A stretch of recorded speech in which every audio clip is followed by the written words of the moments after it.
Welcome back to the Platform Podcast. I am very excited. This is a little bit of a special episode. Unfortunately, Raleigh is not here to join us, but this one is going to be just a little bit different than what we normally do, and yet I think everyone's going to appreciate the story that we get to hear today, and so I am very, very appreciative of you guys taking time to be here to share with us, coming all the way from BC. I've been waiting for this episode for a while. This has been probably, I keep saying, like, if those of you that have been listening to this podcast from the beginning, I always say, when we were thinking about the podcast, there were people that we had on the list that we had to have. And I keep saying, this person was on the list, and you guys were on that list. And so here we are. We've been doing this since January, and I'm so excited that we get to hear your guys' story. And so we have Dan and Leslie Claussen. For those of you guys that have been in the skate community here in Portage, you would probably know them and know that their son Devin was a big part of our community. And so we get to have them share with us some of Devin's story. And so this is really special for me. I'm excited to be able to have all of you guys hear this story, because it's an important story. And it's, I think it's important for all of us to hear Devin's story. And so thank you so much, Dan and Leslie, for being here. It's okay if it's a little bit emotional. That's okay. We're just grateful that you're here. Yeah, because we got some kind of cool history from being here where we are right now in this building. For sure. For sure. In fact, I was gonna show you. I've got a clipping from the newspaper from back when you were actually working here. And the neighbors were complaining about the sound outside, the noise, and you had an interview with the paper because the neighborhood was complaining about kids hanging outside here and making a bunch of noise. And I was going to show that to you. Maybe we'll show it to you after. Yeah, because we used to play basketball outside in the parking lot, and it was.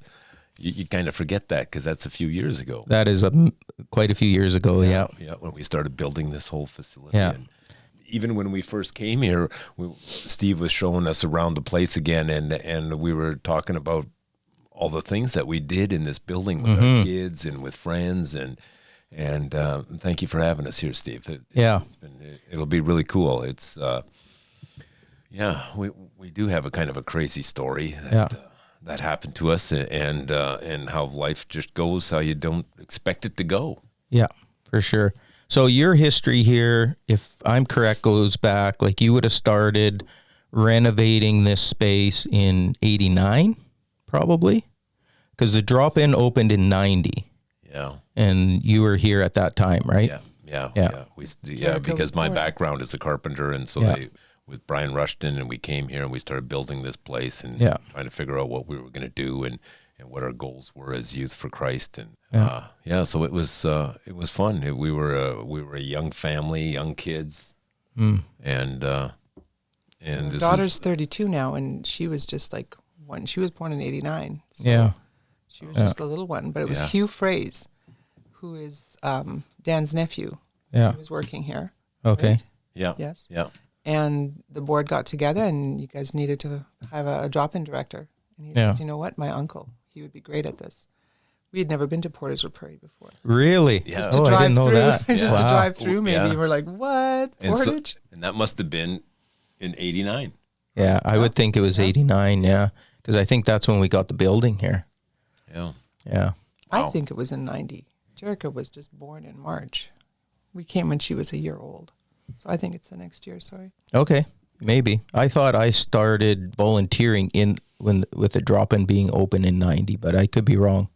I'd go according to the ages of my kids. That's how I remember things often. So I'm like, yeah. Speaking of your kids, why don't you guys, we started chatting here, but let's let's give a little bit of background on you guys so people can know like who you are. We kind of know that you were here, but maybe give us a few more details on who we're talking to. Well, myself, I grew up in Steinbach area. Born in Winnipeg, moved to Steinbach, lived in the rural communities there for most of my life. And you grew up in Morden, Winkler area. We met in Winnipeg in 1984, and we got married in 1987, and have lived in Steinbach, Winnipeg area until we came out here to Portage, and we stayed out in Portage for years, right? Yeah. We raised all our kids here. We have 3 children. 3 children. Chris and Jerica and Devin, and this is where we raised our kids, and they went to school here and in the community, and we started working came here to run the drop-in and work with Youth for Christ. That's why we moved to Portage La Prairie. And, I worked with United Way as executive director here for a few years. We helped William Kent, worked at Tim Hortons for a few years in the management team there. Worked at the West Park School, at the Alliance Church. We were just part of the community for many years. And then we moved to California for 8 years on a work visa. I had just said to my husband, I said, you know what, I would like 2 winters out of Manitoba. That's all I want are 2 winters without snow. And so we went on this adventure thinking it was going to be 2 years, and it ended up being 8. Wow. In California. And so, but my background was a carpenter. Mm-hmm. Yeah. In fact, I worked with your father, Steve. Yeah.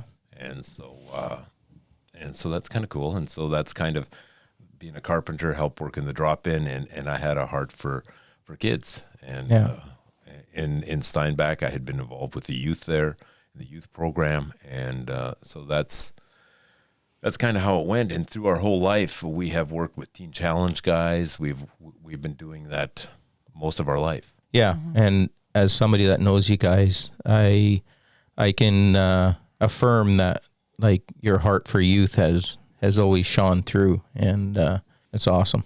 Well, you know what? When we were youth, we just didn't have any support. We didn't have anyone we could share our hearts with or struggles with and stuff. And so, if God can use me to speak a part of my story, as broken as some of it is, to encourage them that it's not just them that are struggling. Like I have struggled, but this is what I'm doing now. But it's your decision. What are you going to do with the pain from the past? But I mean, we're here primarily to talk about our son, Devin, because he made a decision that ended his life on September 7th, 2018. Which today is what, the 11th. The 11th, so that was 3 years ago. Right. Yeah. And so I would say the last 3 years have probably been the toughest 3 years of our life. Mm-hmm. In every area. Spiritually, mentally, emotionally, relationally, every area. And we heard, I think at the beginning, that statistics are very high for couples to not make it after they have experienced the loss of a child. And the first year we thought, how is that even possible? How could I do this without you? We just clung to each other. But we realize now looking back, that first year we were in a complete state of shock for a year, right? And you don't realize it at the time, but we really thought he's still going to come back. He's coming back. It's just it's the pain was too great to think that he's never going to be in this physical world with us any longer. Right? And then year 2 starts. I'm like, I just saw a Facebook reminder, a post from 2 years ago saying, I don't want to start year 2. Like, stop. What's going on? I can't do another year like this. Yeah. And now here we've finished 3 years. I'm like, how is that even possible that we're still But we do see that where the struggle in our relationship, why people break up. Because the good thing was that we went and found help. We found really good counselors. We went to counselors and we go, nope, they're no good. They're no good.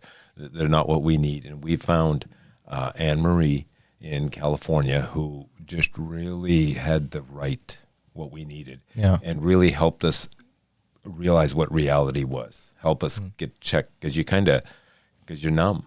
Yeah. And she really helped us with that. And so that helped us work through a lot of these things and to realize what was going on and help in our relationship and to stop ourselves when we were having a tough go. Just as a side note, for people listening, that's a really good point, is if you're looking for help, if somebody isn't helping, find somebody else. Don't give up. Yeah. And that's, I've just seen too many people where they go for help and it's not a good fit. And so they like, oh, well, I guess this isn't going to work. But it does work. You just need to find the right help. Yes. Some people have taken a few hours of a counseling course online, and now they have, they're a counselor. Yeah.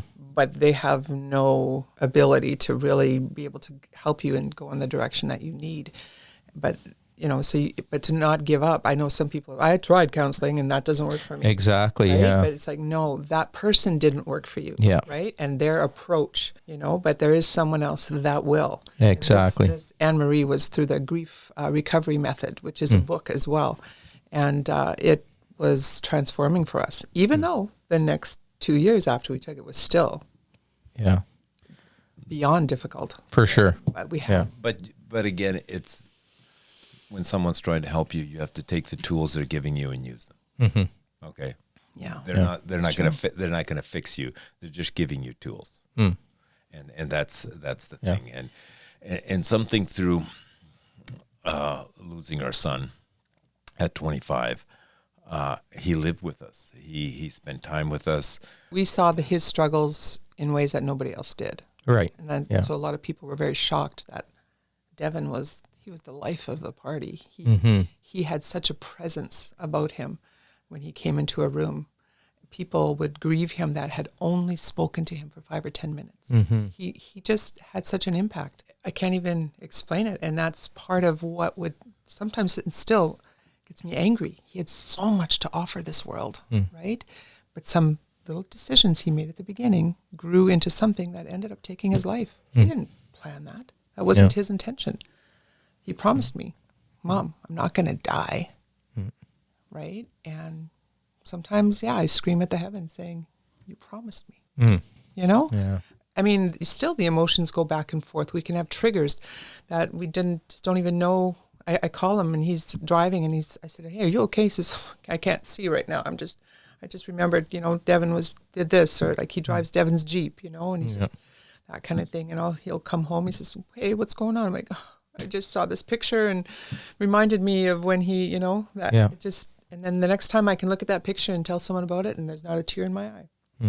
Emotions are and you have to allow that to be, it's all part of the grief process and realize that when people say things to you, like it's been 3 years already, like isn't it time to move on? Time to go forward. They don't know what to say. Oh, I remember when I lost my grandpa, that hurt, or my dog.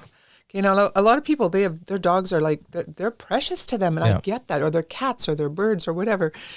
But we've had people compare, and we used to come home, he'd come home and, honey, you'll never guess who Devin's death was compared to now or whatever, right? And we realize people just don't know. They're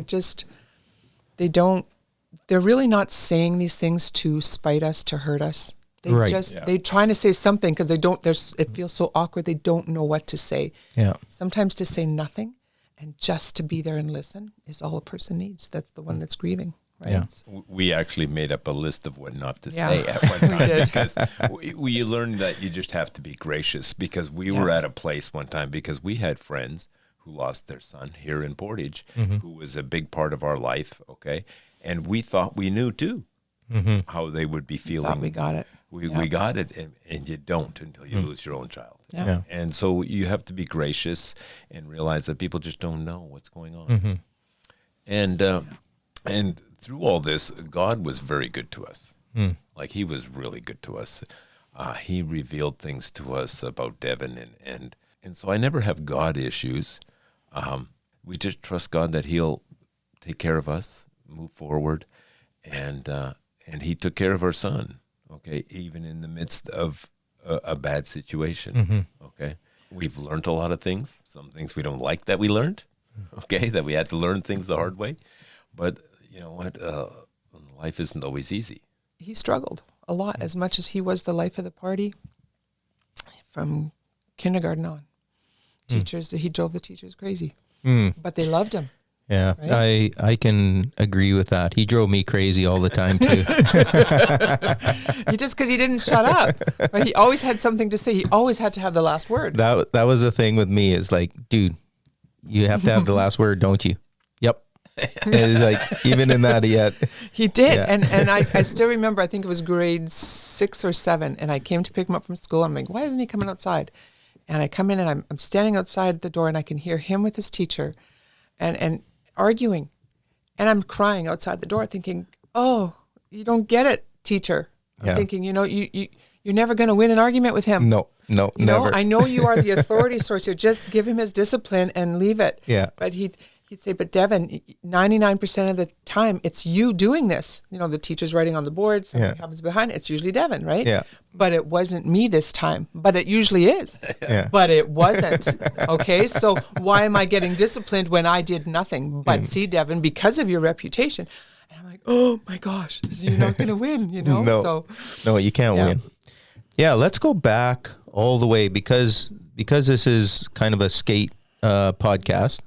Let's go back before even Devin, and your introduction to the skate community was with Chris, right? That's right. Yes. That's right. And so let's talk about that, like your perspective of the skate community here locally or whatever, and Chris's involvement, and then we'll move to Devin getting involved. Because it's a small town.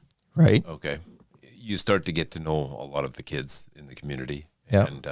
And where they're coming from, and because a small town is often you get bored because there's not enough things to do. Mm-hmm. Okay, and so when we were running the drop-in center here and hanging out with the kids and the kids that were skating, I have to really think back. Yeah, sorry, I'm making you go way back. I know. Way back, and he was 11 years old when we were starting to live here, and. It was a rough group of kids. It was, yeah. That's why I was curious because, so he spent a lot of time at the platform. Right. The old Wesco site. Yeah.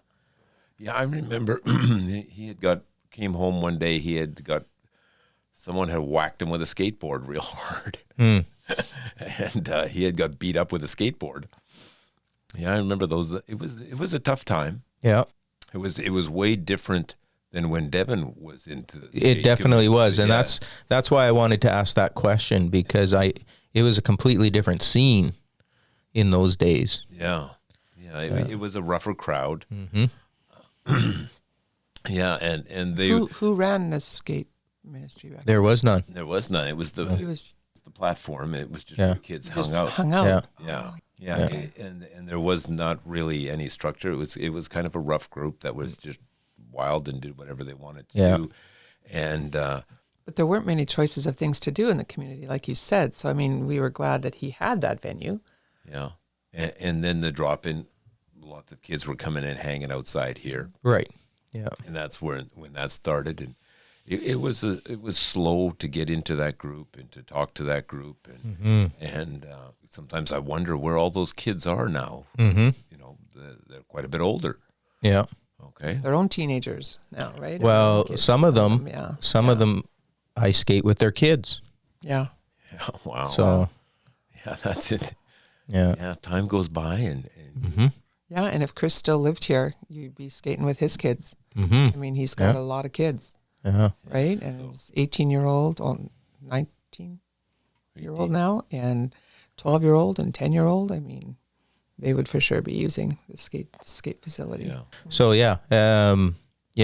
we would love to have Chris come and share because we've done a lot of the history of the skate scene here, but we haven't had anyone come that's been kind of his generation. Right. We've got the kind of the next generation after him, and they remembered him, but we would love to hear what it was like, how he got involved and stuff. And so we'll let him know that.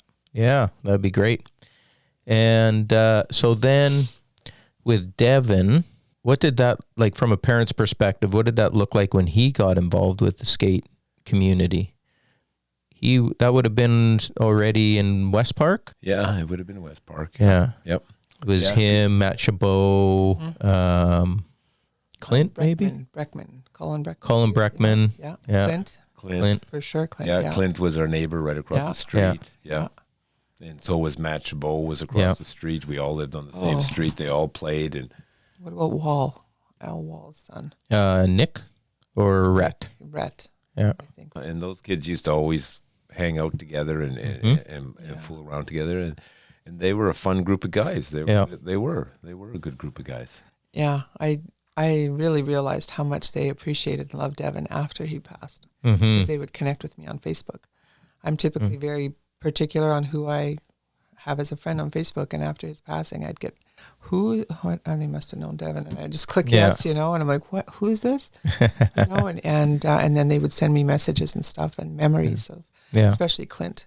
Oh gosh, he was impacted hugely by Devin's passing, even though they hadn't kept in touch in the last few years. Right. But the time that they were together was huge, and they were like brothers. It was huge for them. It was like Matt, Clint, and Devin, because they lived all right beside each other. Yeah, all within houses on the same street. Yeah, that was. We went cool. Driving down that street yesterday, just the whole area of Peony Farm, just reminiscing. Because we were reminiscing about, I had built a mountain board when Devin was like 10 years old or something. I had built a mountain board with rubber tires, and it was a big board when they were still coming out, and I was pulling him with the four-wheeler, and he was surfing that down through the ditches on the mountain board, and he just didn't have any fear.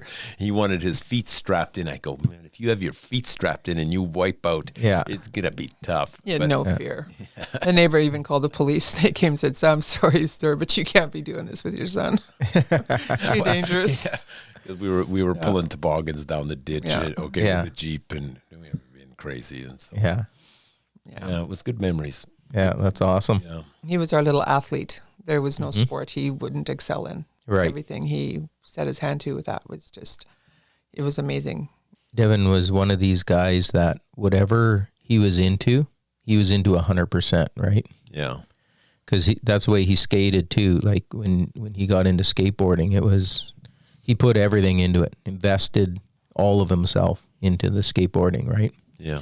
Skateboarding is difficult, challenging, and pretty exciting all at the same time. Because it takes so much repetition, right? I still go to this day, go to skate parks. Okay, I do. I don't skate.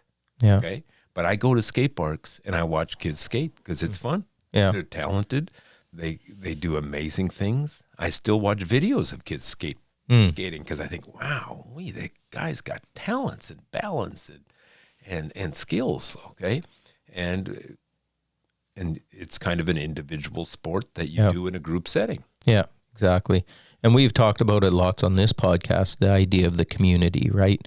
Whatever level you are, you're accepted and you're cheered on. If you're working on a trick that's simple for somebody else, everyone sees how hard you're working at it. When you get it, everyone cheers as much as they cheer for the guy that's really good and lands a really hard trick.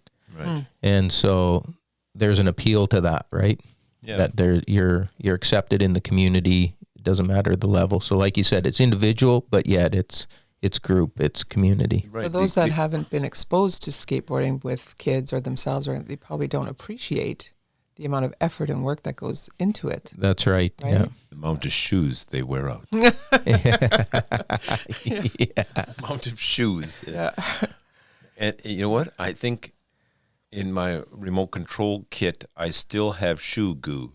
I use it to repair lots of things because I found out that's pretty good stuff. It is good stuff. Yeah. It is good stuff. And so it's funny how those things still carry on. And yeah, like he was definitely in his high school years was a big part of our skate community. He was like the center of it, right? Like he was what we would call one of the core guys that was there. He did the trips with us. He, anything we were doing, he was there.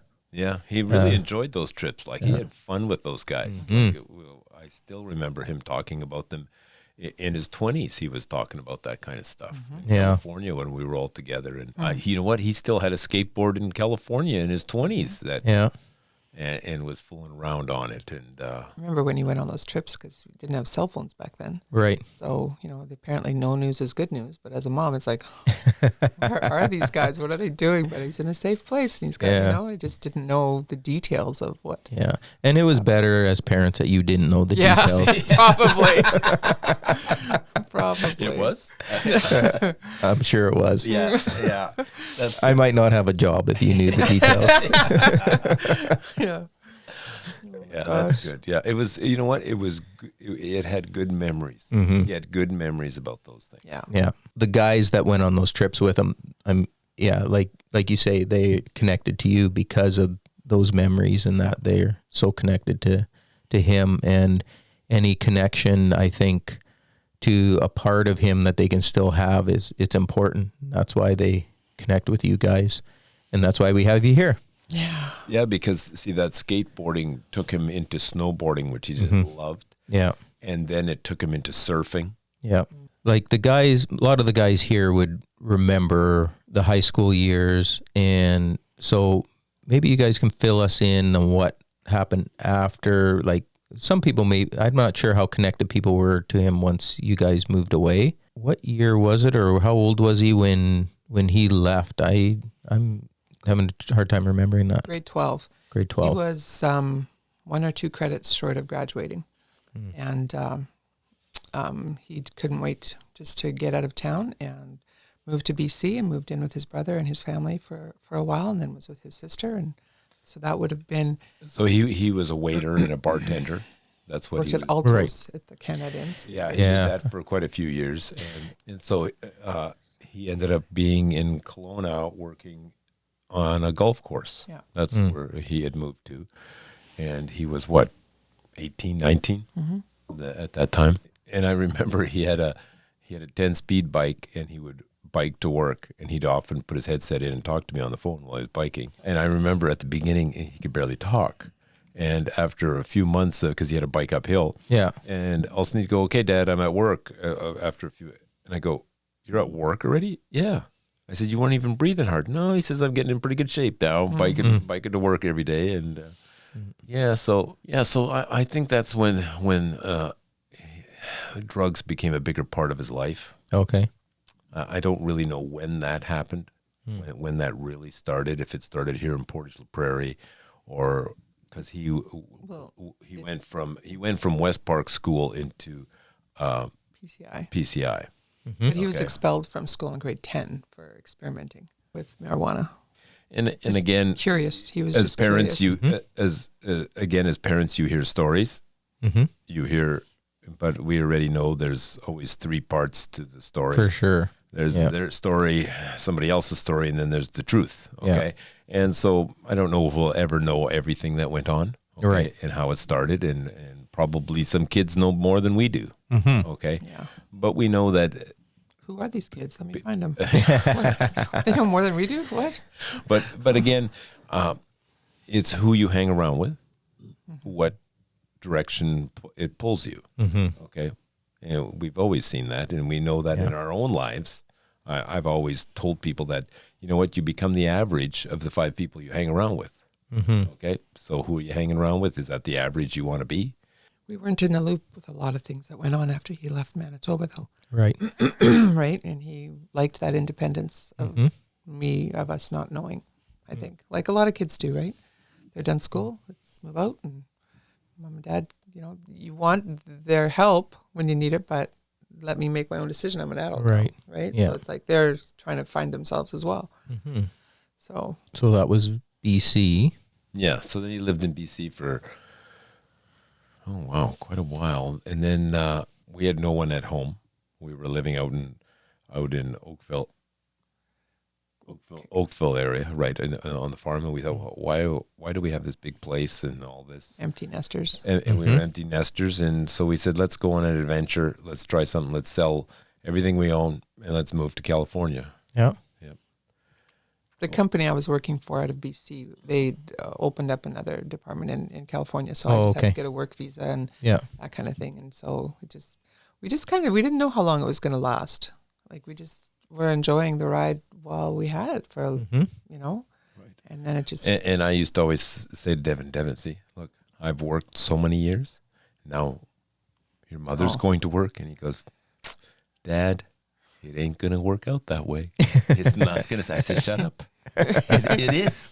No, Dad. Because he's was self-employed all his life. You never get unemployment, right? If you're sick or injured or anything like that. So he's like, I said, so now I can take it easy. Yeah. And I had a car accident, and so I couldn't install kitchens. Okay. And so she was working, so we were doing okay. And so we moved to California thinking we'd go on a 2-year kind of adventure, which became 8. And through that, Devin at one time, he was really struggling because I believe then he was struggling with heroin. Okay. And we didn't know right away what was going on because we weren't familiar with that drug. We weren't familiar with what its signs were. Yeah. Okay. We didn't recognize that. In fact, we just thought he was lazy. Okay. Unmotivated, lazy. Because when you're a waiter and bartender, you make good money and you have lots of fun. He said, it was a fun job. I get to hang around people. He was a social animal. He was a social animal. Okay. If he had a job that he just worked by himself, he was depressed. Yeah. Okay. His first job was at Prairie Rock Car Wash. He hated it though. He just needed people. He couldn't. Yeah. But he liked his boss. Oh, he loved his boss. And he just didn't have the heart to tell him he didn't want to work there. And that's why he was working. He said, I just can't. I said, you know what? Stop your job. Well, they still love you. Yeah. Okay. Don't make a mess of it and get fired. Yeah. Stop it. Well, they still like you and find something else. You're young. You can figure it out. Yeah. But I'd like to backtrack a little bit before the heroin began. He had an anxiety issue that we were unaware of for the first while in high school. Okay. And sometimes he'd say, I didn't fall asleep till 1 or 2. And I'm like, what? He said, Mom, don't worry about him. I didn't realize how often that was happening. Okay. And as he left school and he wasn't sleeping now till 4 or 5 in the morning. And now he's supposed to get up at 7 and go to work. Well, eventually you can't keep a job because you're late or you just don't make it. And he lived a life of exhaustion. He was, some of the pictures we look at now, I say, oh, look here, he's really not doing well. The bags under his eyes, the dark circles. And, oh, here he's looking really good, right? And that's where heroin eventually became part of his life. Someone said, here, try this. He told me this story anyways, when he was doing well and he was coming for help, and I asked him how it started, and someone just, this really helped me for sleeping. Here, try this. And he says, I didn't even know what it was, Mom. I'll just try anything. Yeah. I didn't want to get addicted to sleeping pills, he said. Yeah. So he would try whatever from an acquaintance, not a trusted friend. And so the struggle really began after that, and now he's got to try to sleep and have a life and get a career and be successful and stay away from heroin, but still can't sleep. Right. And still, and he just, but yet when he would leave the house and go to see his friends and people, they would never know there was really anything wrong. Yeah. He just was. He did such a good job it was about them. He didn't allow it to be about him, right to the end. So heroin, and then he stopped the heroin for a long time, for years. And, something happened that just clicked, and he just, heroin, that'll help me to feel. I can't even begin to imagine the power that heroin has over people, but it's a small percentage that can stay out of it forever. Right. I know people that, she says, my brother was in heroin, but it's been 15 years since he's taken it, but he knows if he was with people that were doing heroin right now, he probably couldn't say no. And I'm like, 15 years? Yeah. The hold that it has is just so destructive. Sometimes I'd ask him, Devin, like maybe, we can go see a doctor and get something. He was depressed the last year or so. Mom, I'm not depressed. Okay. I just like being in my room. I'm fine.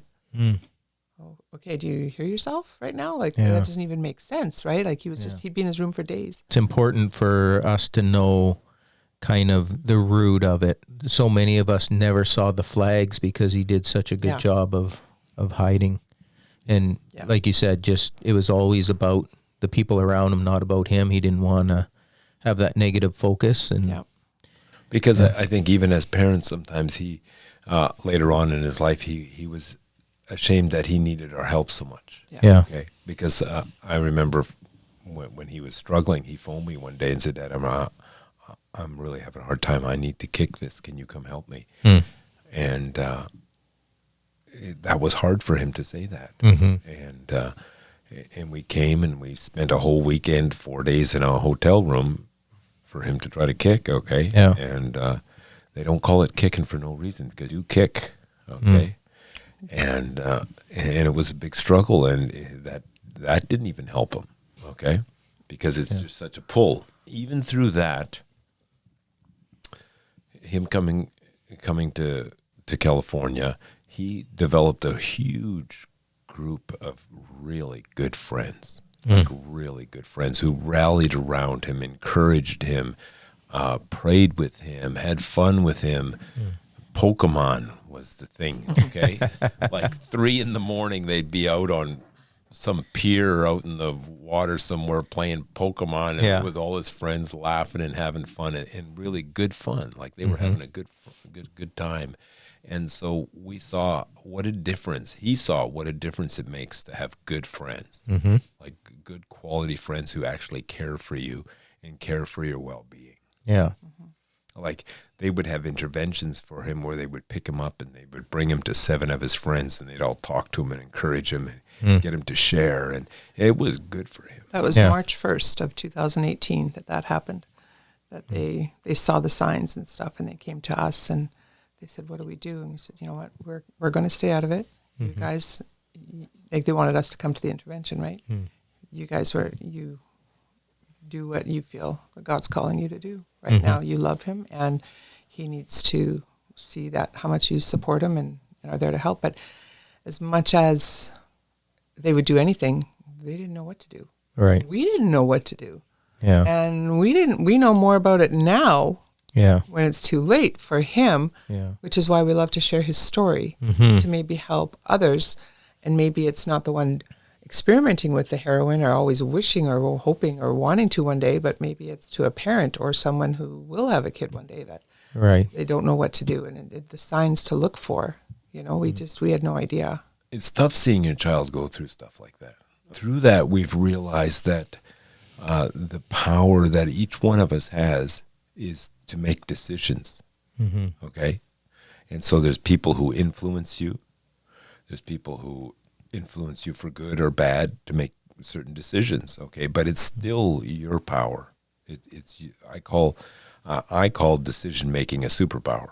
You can change your whole course of life, and people around you just making one decision, or you make a decision and it can bring disaster upon your life.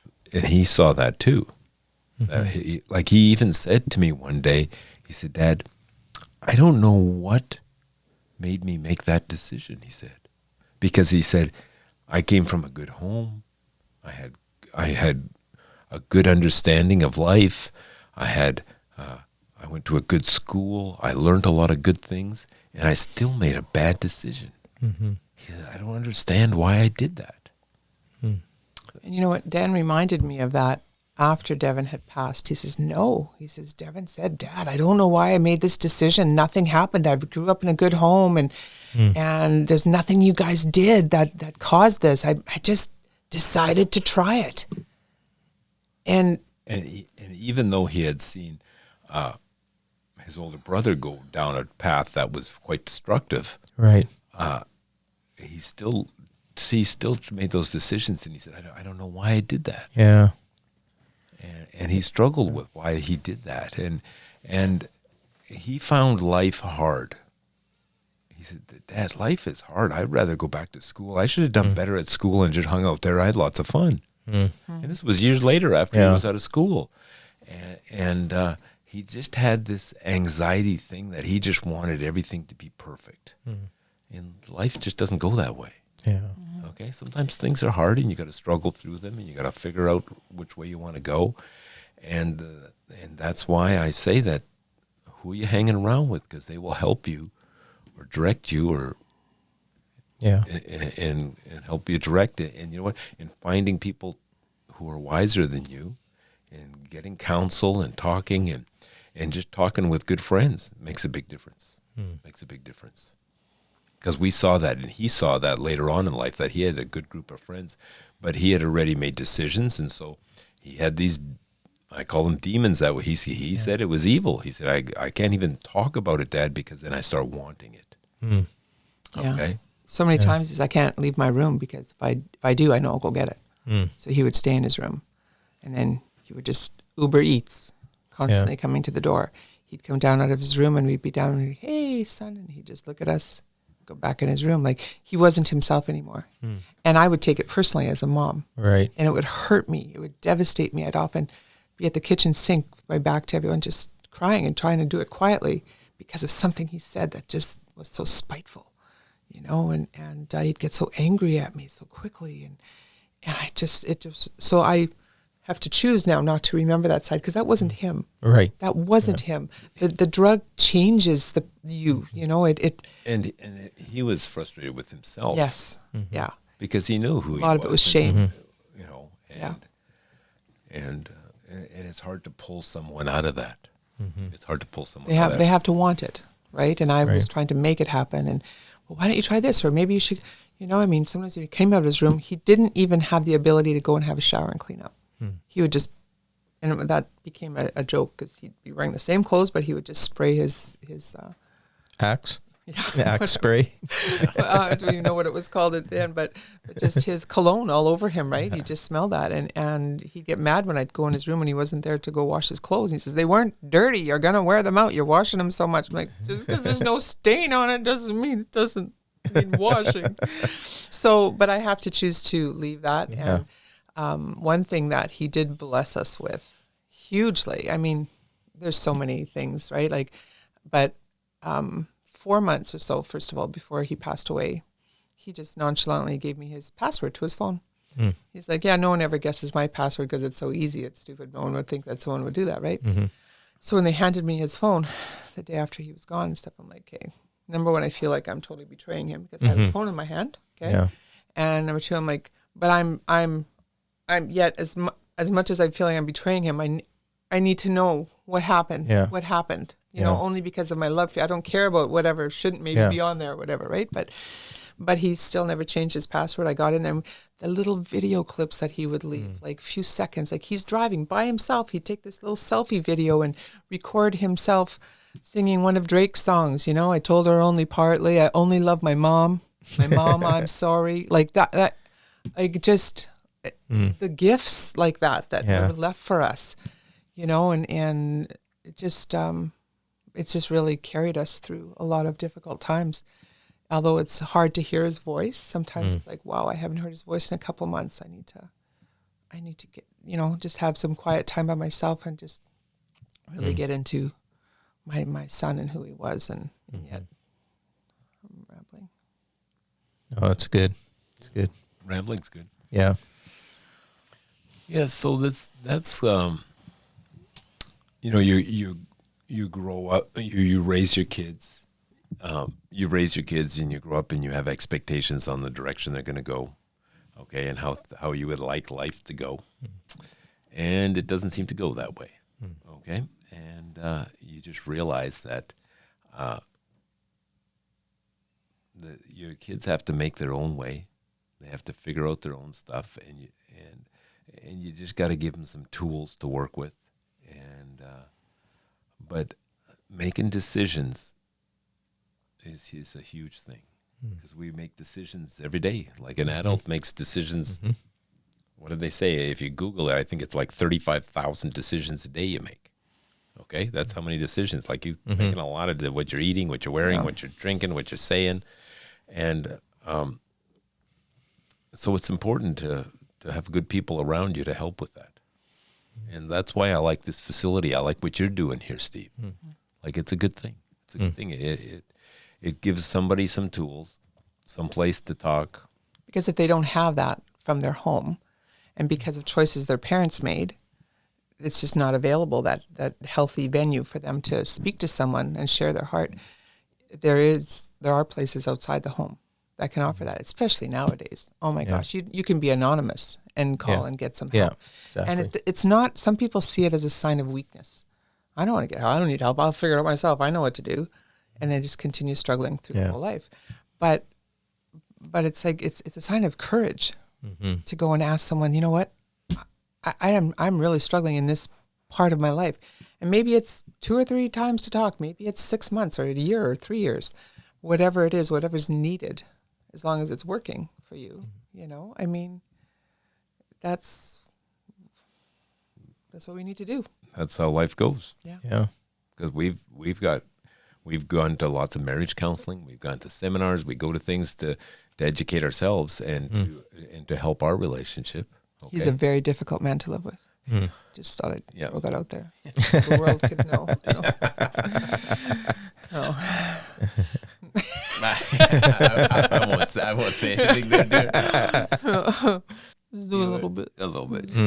Yeah, and so getting help is a good thing. I think we all need help. Yeah, definitely. Yeah. So part of our mission now is to help people wherever we can, you know, and I used to be a relationship coach, was helping couples that had divorce papers on the table kind of thing, and found that incredibly fulfilling. But I burnt myself out because I didn't look after myself or us. I just was looking after the world. Right? And so I went on a sabbatical that didn't end for a few years, but just really getting back into it again and just trying to give this pain a purpose. Pain that's too great to bear. It's just it's senseless. It didn't need to happen, you know. And he just had way too much to offer the world. But I believe God rescued him, really big time at the end. He did, because there was a lethal dose of fentanyl in that heroin. The last time he took it, and he was gone for about 7 hours before anyone found him. And in that week, I think I counted, we had done 15 phone calls, videos, because he was working on a Jeep and we were fixing Jeeps and we were laughing and having fun. And the next day, like, he passed away on a Friday. And the next day he was going out with his friend to go lease a backhoe, and they had contracts and they were going to start trenching and digging and doing all that. And we were talking about backhoes, and I remember, you know, so he didn't want to die. Right. Okay. I think he felt invincible, like a lot of young people and older people do. It's not going to happen to me. We were never going to be parents of a child that was deceased before us. Yeah. It's backwards, right? Yeah. If your spouse passes away, you're a widow or a widower, right? Yeah. If your parents pass away, you're an orphan. Yeah. Why has no one ever come up with a word when your child passes away? Yeah. There's no word that exists because it's too brutal of an experience. You just don't even, brutal isn't a big enough word, you know, and. Yeah, I think it's important for people to know that it wasn't his choice to pass away like that, right? Like, he had plans, he had goals, and it was like you were saying, it's the choices, and it just, it's you're really playing with deadly fire when you're involved in that stuff. And because late Thursday night, I said to him on the phone, I said, Devin, if you're struggling again, okay, I said, we can fight this and work through this again. He said, no, Dad, I'm fine. Yeah. He always used the word fine. He just, like, their pride was huge at this point. He didn't. Well, he felt, I think he felt that we were, he just didn't want to have someone else help him anymore. It was just too hard, because it's hard when you need help. Okay. Because you have to humble yourself and say, hey, I need some help. And like we were talking earlier, for him not wanting to burden anybody, right? Yep. Yes. And so it would have been a burden to ask for help. Yeah, because he lived with us for a long time. We had a blast in California. He had good friends. He was doing well. We raised over $10,000 for him to go on a missions trip to South Africa. That was a huge highlight for him. Worked with orphan kids on the street. Yeah. And it was a surf ministry there. Yeah. Okay. Yeah, that's right. That's right. And that was number one, like top, way up there on his list as an adult of what he was able to do and how he could impact other people's lives and stuff. Kids that have an old tire from a truck, that's their toy. Yeah. To play with kind of thing, right? And he can go out there and share with them and read to them and just love on them. And that was amazing. And he had a pretty simple life out there, okay? They surfed, worked with surfers, and worked with orphan kids. Yeah. That's all they did. Yeah. And actually his last year of life, he struggled. He's like, what? I don't even know what I want to do for a living. What kind of career? I don't want to sit in an office. I don't want to be inside. I want to be outside somewhere. And finally he figured out, he says, you know what? I want to be a dog trainer. He loves dogs, right? Yeah. And so we found a North American online course where you start online, and then as long as you're passing and stuff, then you go and work at a shelter with animals for a period of time, and then you work with a dog trainer, and you become credentialed. You can work in the States or Canada. He actually had a coach online. Yeah. He actually had a coach online that he would use and talk to, and his goal was he was going to do 100%. Okay. On a roll. Be on a roll. Yeah. And I remember when he said, he goes, I got one mistake. I'm at 98% now because of that one mistake. And I thought, man, you're really pushing yourself hard, okay? Yeah. And so, and then he had to leave America because he had been visiting there too long. And so he flew home, and I think that was hard because he separated himself from his friends, went back to some of his old friends that were good people, but it wasn't the same influence. Yeah. So did he start the dog training thing when he was in California? Yes. Oh, okay. Yeah. So he was already working on it back then. He had computers set up. He would sit for hours and read and do online courses and write his exams. And I could see he was excited. Yeah. Okay. Because when you have purpose and you have a goal and you work toward a goal, it changes you. Okay. It changes your outlook on life. It's very important.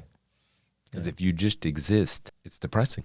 And was he continuing to work on that when he moved back to Canada? He was trying to figure out what he was going to do for a living. Oh, okay. I got to make some money too. I can't just do this. For sure. Now he's not under our covering, right? Yeah. He's on his own. So he was only back, he came back mid-August and he was gone September 7th in between. But there was almost like whenever he came back to BC, we love BC, but there was this dark cloud that seemed to just wait for him to come back and just ready to pounce. It's like he needed to be, that dark cloud enemy wanted to snuff him out. He had a story that he was already starting to share with people, and the enemy doesn't want that, right? So, I remember when we were still in a state of shock, but when he had passed already, we're thinking, the enemy thinks, another one bites the dust, right? Yeah, good, we got him out of here. And I'm thinking, you know what? It reminded me of when he probably said that when Christ died on the cross, right? Another one, we got him out of the picture, and that kind of thing. But meanwhile, it's like, no, you didn't. You have no idea what's still coming. Yeah. So we thought, you know what? We need to carry on our son's story and do damage to the enemy's kingdom and keep going in that direction. But you know what? It's not been the first year we thought we were invincible. God's just giving us the strength, and we are just moving through this grief as supernatural power, and we're just going to help and then we crashed. Oh, okay. And then now what do we do with this grief? year 2 started, and I'm like, just get me out of here. I don't even care about people right now. I can't even wake up, that kind of thing, and just fighting to find my own purpose again, and just, but even 2 days before he passed away, we were on the phone for 2 hours and it was a nothing conversation. I remember texting Dan while Devin's talking nonsense. Like, oh, Dan, this conversation is going nowhere. And he says, honey, you're his mom and he's reaching out to you. You need to talk. But I think he might be on something. He seems a little bit spaced out or something, right? But he was trying to kill time because he was waiting in a parking lot for his friend to be done this meeting and before he could go and talk for 2 hours. And some of the things that slipped out or that just were said spontaneously in that conversation are like ordained by God. It was just so beautiful, just little things, and even one comment he made was, Mom, I have to go before you. I could never handle it if something happened to you or Dad. Like, oh, Devin, don't talk like that. And I change the subject, right? Yeah. That kind of thing. What does healing look like now? And what does, you talked about wanting to help. and that be part of the legacy. What do those things look like now for you? That's a very good question. We ask ourselves that same question quite often. I think number one is being available for people and to be seen as someone safe to talk to if they have no one, kind of thing. Like, we're actually looking at showcasing a little more of our creative side and doing something different and having videos and things like that, maybe TikTok, different things. And we're starting off with some art work. This is very new. And it's going to end up being a ministry because part of it is like memorial pieces and stuff, but it's spin art that we're starting with. And it's going to evolve into doing some woodworking and creative things that he's going to showcase, and just being there and sharing our story and showing people what we're doing. And it's part of it's taking, the business name is Brutiful. Okay. That's taking the brutal reality of what's happened to us in Devin's passing and combining that and finding or connecting that with beauty. And how do you do that? Yeah. How do you make sense of that? How can you? Or do we just sit and mope, feel sorry for myself, just in this sadness? Because I've had days like that where where is God in any of this? Oh, I'm praying for you. Don't even bother. What's that doing? It's not doing anything. I'm still completely depressed and unmotivated and to do anything constructive, right? But so we're just right now in the midst. I'm driving here from BC, just on my computer and just writing notes, and found a business name, have a mission statement, and where will that take us? And I really feel God's involved in it and helping us to really give this a purpose. Okay, you guys have sat around long enough. Okay, now what are we going to do with this? Devin's okay. I got him. I got him. You know, he's doing more for the kingdom actually here with me than he was at the end down there. Right. And stuff, you know. And so I'm not exactly sure what that all means, and I won't know till I'm there, I guess. But so we're looking at doing that, where we'll just be sharing our hearts with people, and that's what people want. They just, like you said, like, this is just relax, guys. Still nothing to be nervous about. Let's just share and let's just talk, and that's what people like. That's what I love. I'll watch videos, you know, and just like, wow, what are they doing? This makes, why would they record this? Like, why are they doing this live? Like, what is? But yet I'm glued to it and watching, because people are just living their life at home, and others like to watch it. And I think it helps them to realize it's not just about me. I'm not the only one suffering through some stuff. So we're going to be making some memorial pieces where we sprinkle some of the ashes of loved ones or pets, whatever, right, onto this spin art. And what's being created is so beautiful. It's we've created 20 pieces so far. Okay. And it's, what have we what? What? And we put some feedback out there. Yeah, with just asking for feedback. Right. Okay. We also did Facebook, honey. Yes, we did a lot of Facebook Lives. Okay, and where Just we would sharing, just share with people our struggles and how our day-to-day life went. And then we just got tired of that because it was depressing. It was hard. Well, nothing was changing after a while. It was just like, oh, what do I have to say today? It's just people don't want to see that. But yet that was the enemy speaking, I think, too. Like, we should have kept it going. We just and so we've done a few again. Okay, and because there's a lot of this going on, like a lot. There is. People are desperate for hope, right? Where's the hope? What's the purpose? Because in Vancouver and on the coast, I've talked to paramedics, and I said, so how are you guys making out with the pandemic?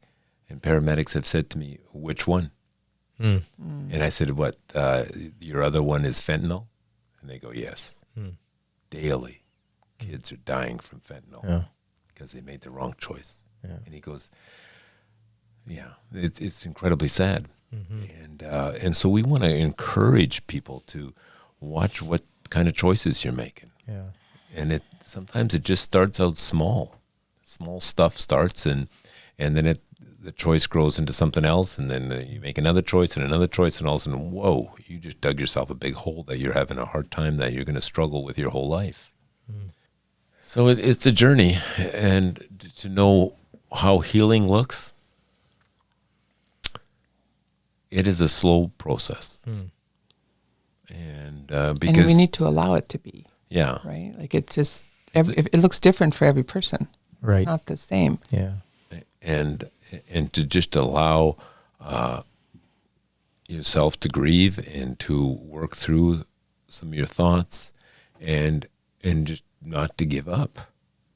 Okay, not to give up and just make choices, and because it's very easy, you could just hide.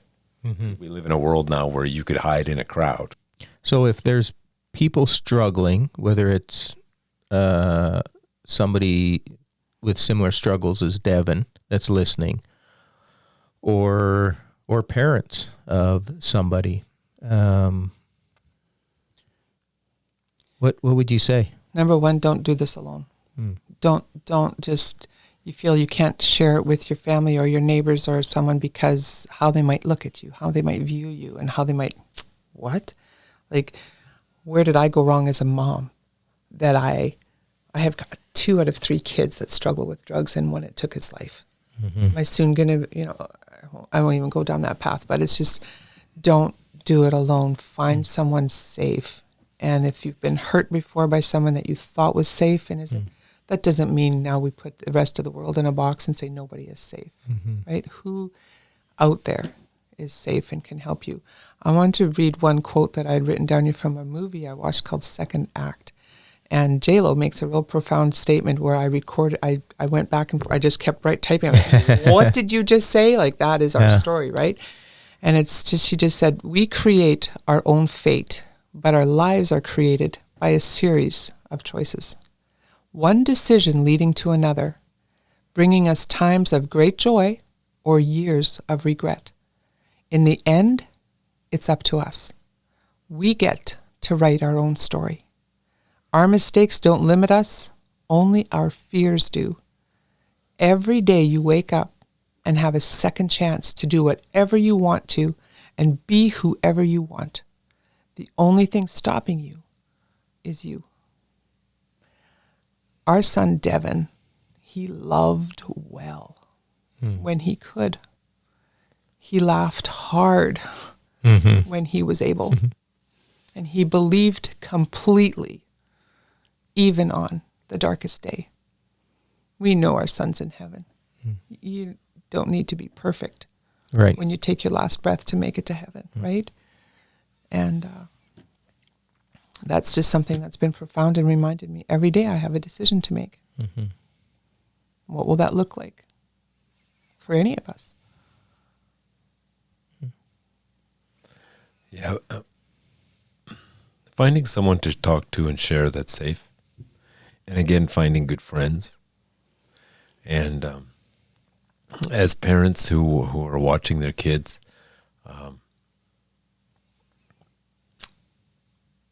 keep pursuing them, keep loving them, because that's what they need.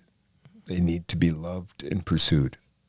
It doesn't mean that you agree with what they're doing. It doesn't mean that you're supporting things that shouldn't be supported, but that you just keep loving them and care about them. And because it does affect them, because they're looking for someone who's making a stand. And you just keep loving your kids, and sometimes love is tough. Yeah. And if you're an adult, when I think of the men that I worked with, they ranged from 20 years old to 35. When I see the ones who did well, they got rid of old friends and found friends that they wanted to follow after, okay, who are doing well. Those are the ones who did the best. Because often when you're in a weak moment and someone is weak also beside you, the 2 weak ones will make the bad decision. Yeah. But if you're weak and you're hanging around someone who can make a stand, it'll pull you out of that hole. Okay, you need someone who can pull you out of the hole when you're having a tough go. But if you lie to your friend about how you're doing and just tell them you're fine, you're going to miss out. Because every decision we make is affecting people around us, good or bad. For sure. We think it's just about us. It's my life. Don't worry about it. Yeah. Not really. It is your life, but it does affect all of us here around you that love you. Yeah. So what does that look like? Because, you don't know my story, though. This is pretty hopeless. If you're living and breathing, which you obviously are if you're watching this, there's always hope. Yeah. There's always hope. If you There feel is there always isn't, hope. if you feel there isn't, then look at your 5 closest people around you and see, really, you need to be surrounding yourself with people that are believing in that hope as well. So if there's somebody that's listening that connects with what you're talking about, are you guys in a place where you can have somebody connect with you? Sure. Like if we would leave contact information in the show notes, somebody Yes, would be able absolutely. to connect. Absolutely. You guys are open to that? Yeah. Yes. If you want to be coached on how to, on forward. how to move forward, exactly, then we're your people. Yeah. Okay. Yeah. That's what we're about.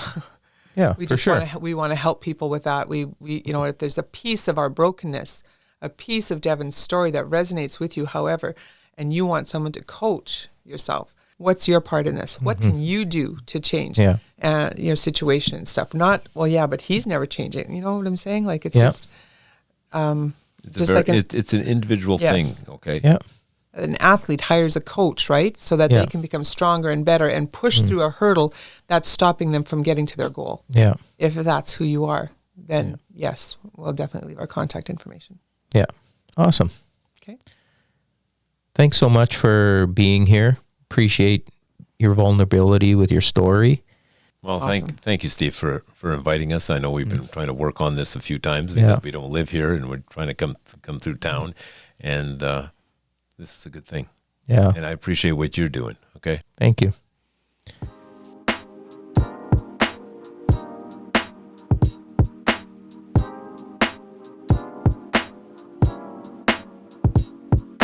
Okay, so goodness, kindness, they're a little bit similar.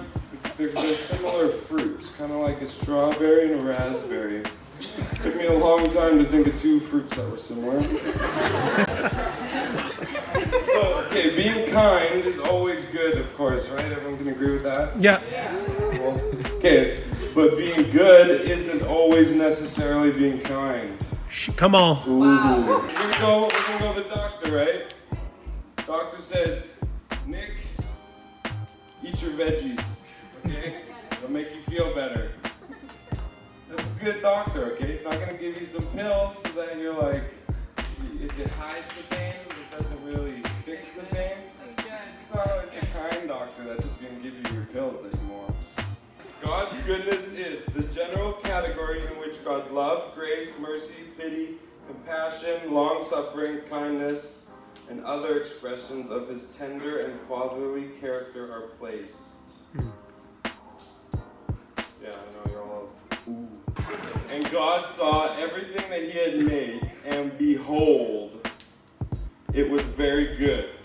Think of God as my father. His goodness is so clear in my life personally. No matter how many times I stray from his plan for me and I screw things up, he's always right there waiting with arms open like a good father would. Amen. So that's good. That's good. Amen. It's something I struggle with every day. It's something that doesn't come naturally to me. It's something that doesn't come naturally to anybody without God in their life. And first, just putting God first in your life, bringing him into your life to govern your life and everything you do is, I think, the first step into being a good person in God's eyes.